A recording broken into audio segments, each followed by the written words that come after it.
Y'all ready to blaze away or what?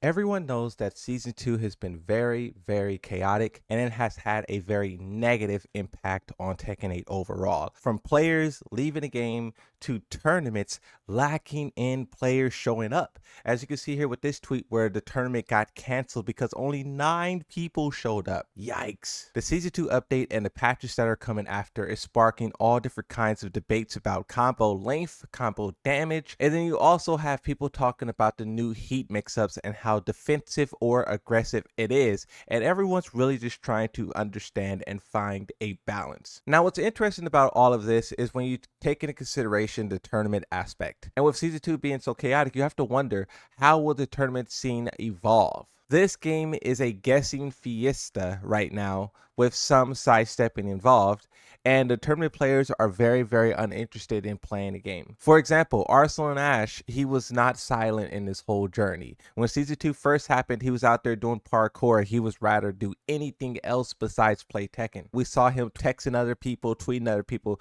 telling them all to stop playing Tekken. But as some time passed, he eventually started to lock into the game itself and started to play it. We saw tweets like this where he is saying that he is stressed out by the game.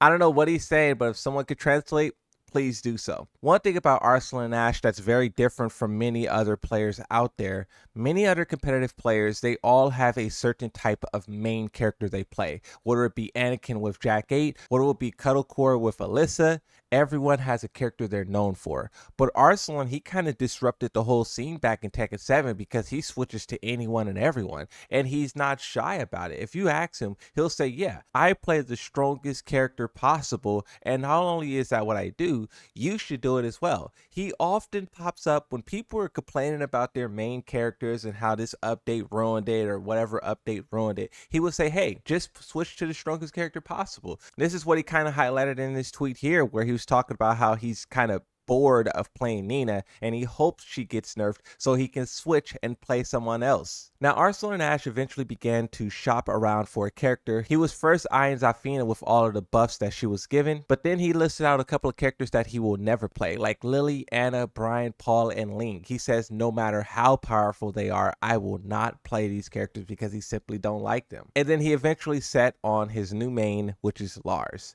Now, the thing about Lars is very, very powerful in this game. Before the season 2 update, Lars was all the way here in terms of usage. Now with season 2, he is very quickly entering in the top 10 category. And as the tournaments get going and people really start to show off how good he is going to crack that top 10 like never before. You could already see Dragunov has fell out of the top 10. This kind of goes back to the idea of the buff Lars campaign that happened during Tekken 7. If you were around during that time, you know how loud, how obnoxious, how determined those players were. And all of those Lars mains, you guys must be loving the power, the newfound power. Arslan Ash most certainly is. He put out this tweet here where he said, having so much fun playing Lars. Now, when you talk about the tournament that's currently going on, there is a 4-team tournament. You have the 4 team captains, and you have the format of the tournament as well. No matter how crazy the rivalry seems to get, you have the guys all hanging out, discussing Tekken, breaking down the intricacies of what season 2 has to offer, and they're just hanging out. I love to highlight that because sometimes these rivalries can get really nasty online, but in real life at these events, they're all like, you know, loving Tekken and sharing the ideas of Tekken, the identity of Tekken. This is what Tekken, you know, back in the arcade era of fighting games, everyone, yes, there will be rivalries formed, but at the end of the day, it's something that people can bond over and be brought together over, right? The love and passion of fighting games and Tekken. So that's something that I wanted to highlight with this video here, because before the trash talk starts to happen, all of these guys are just united with their discussion of Tekken. He started off the event by saying Nina is dead. He then went into the tournament. There was 6 games played, and he bodied pretty much everyone. In the set of Korea versus Pakistan, Pakistan won the first game over Korea. And then the second game, Korea won over Pakistan. They tied it 1-1. But this is when Arslan Ash steps in. He bodies Morgold. He then bodies Knee. He then bodies Lohai, and he basically sweeps the entirety of Team South Korea on his own.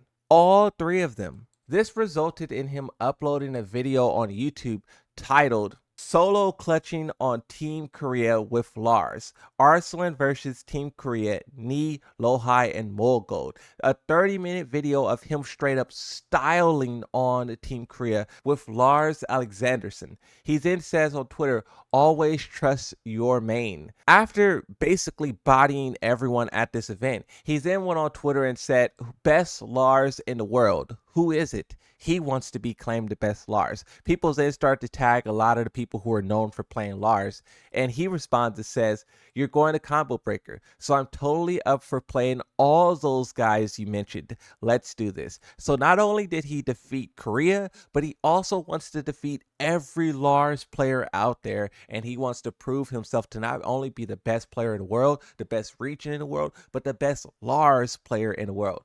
Arslan Ash really be wanting all the smoke. And if I was a Lars main, I would not be stepping in the ring. I'll be like, nope, I'm good. You can have that one, it's your character now. It's your character now.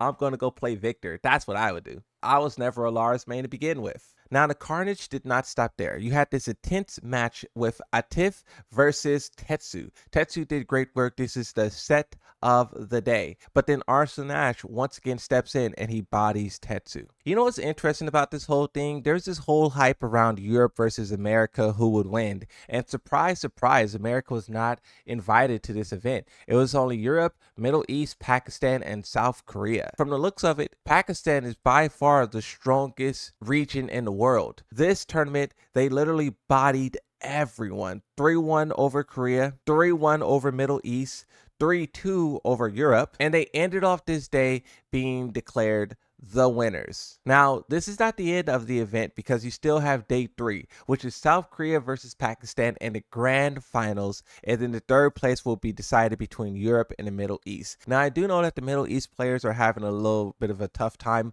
One of those guys being Raf, who's a Jin main. He was tweeting on Twitter that Jin is dead, and even though we've seen these dive kick loops that are like super plus on block and whatnot, maybe in a tournament environment, that stuff doesn't work. And as a result of that, Middle East is getting fried. But currently the standings are Pakistan is number 1, Korea number 2, Europe is 3, Middle East is 4. And the difference between first place and second place is 5 victories. Not only is Pakistan dominating, but they're dominating with top tier characters. They're dominating in an environment that they do not like, one that is all about guessing, all about continuous pressure. I said this before and I'll say it again. Their ability to adapt to this new environment of Tekken, it continues to blow my mind. Arslan was said to be one of the best defensive characters in the game. Nee said the only way you could beat him is by making him guess, confusing him. And Tekken 8 is all about confusion, all about guessing. But even with that being the case, not only Arslan Ash, but all of the Pakistani players